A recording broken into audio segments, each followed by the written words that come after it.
I am a first-generation Coloradan, a first-time homebuyer this year, and I just got married 2 months ago.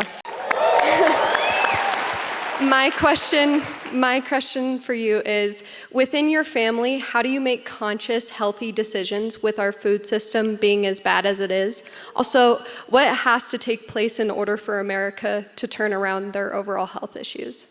I love this question, by the way, and it's a very important biblical question. And the scriptures tell us that your body is a temple, and what you put into your body is actually a form of worship or of desecration to the Lord. And you need to be reminded of that since your body is a temple, if you are putting substances that actively hurt your body but consume your flesh, then you aren't using your body as a way to elevate to the Lord. But most importantly, I think it is the food and the food supply. If you just take one example of hundreds, for example, Kellogg's cereal.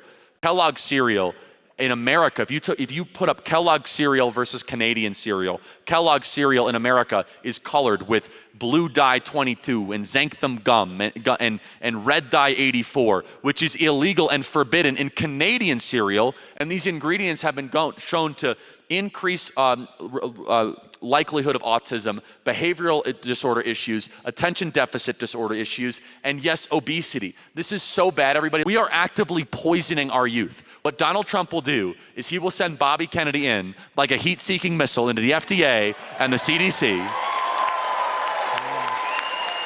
and he will blow up the food pyramid. He will get rid of these people that use this fake science that's saying, oh, actually highly processed foods are good for you, which is a bunch of garbage and nonsense.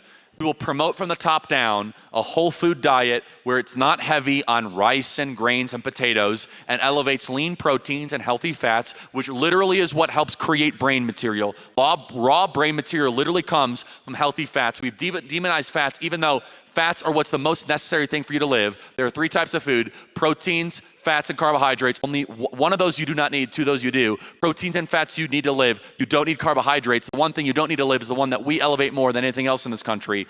And so can go on at length, but it's what we as Christians should care about our neighbor. Love your neighbor as yourself. And if your neighbor is actively being poisoned by your big corporations, it's time to say no more. Donald Trump will do that with Bobby Kennedy. Another reason to vote for him.